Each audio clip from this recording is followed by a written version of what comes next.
Candidat numéro 8, Lavi Arsène Mango Itula Mia. On peut l'applaudir, s'il vous plaît.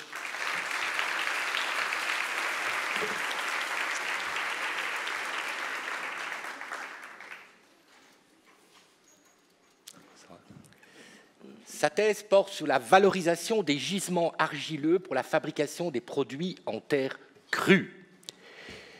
Ce soir, sa vulgarisation porte le titre de « Matière première pour demain ». Est-ce que vous êtes prêts? Oui, je suis prêt. 3, 2, 1. Voici la véritable histoire des 3 petits cochons. 3 petits cochons doivent construire une maison, parce que l'hiver arrive et le grand méchant loup va passer. Le premier petit cochon choisit de construire sa maison en béton, parce que pour lui, une maison, c'est en béton. Les 2 autres petits cochons n'ont pas beaucoup d'argent, alors ils décident de travailler ensemble, avec l'aide d'autres animaux, et de faire leurs propres matériaux de construction. Et là, ils réfléchissent sur un matériau de construction aux multiples avantages. Un matériau de construction qui se recycle, dont la transformation ne produit pas de CO2. Un matériau de construction capable d'absorber la chaleur et de la restituer progressivement quand il fait froid.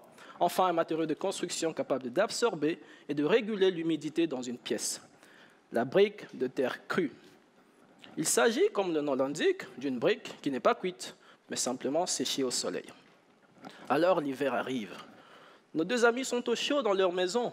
Ils n'ont pas besoin de chauffage parce que les murs sont suffisamment épais. Contrairement au premier petit cochon dans sa maison en béton, lui, il doit se chauffer. Et même lorsque le grand méchant loup arrive et qu'il souffle sur la maison, elle reste solide. Mais malgré tous les avantages qu'offre leur maison, nos 2 amis remarquent qu'à la fin de l'hiver, les murs se sont dégradés suite au gel-dégel. Et là, ils se disent il faut qu'on fasse quelque chose, sinon notre maison ne tiendra pas jusqu'à l'hiver suivant. Et c'est là qu'ils ont l'idée de venir me trouver. Monsieur Arsène, tu t'y connais un peu en terre crue? J'ai dit oui. Peux-tu nous aider, s'il te plaît? J'ai dit oui. Et c'est là, mesdames et messieurs, que j'ai décidé de commencer ma thèse. Alors, dans le but d'aider nos 2 amis, j'ai structuré ma thèse en 3 étapes. Premièrement, j'observe. La terre crue est utilisée dans la construction depuis 11 000 ans, ce qui en fait un des plus vieux matériaux utilisés dans la construction. Alors, moi, dans ma thèse, j'observe les anciennes techniques de construction en terre crue, principalement sur le continent africain. Ensuite, je caractérise les terres. Toutes les terres ne sont pas faites pour faire des briques de terre crue. Il ne suffit pas de prendre la terre de votre jardin pour en faire des briques. Alors moi, en tant que géologue, je vais sur le terrain, je prélève les échantillons de terre, je les ramène au laboratoire pour les caractériser et sélectionner celles qui soient propices pour faire des briques de terre crue.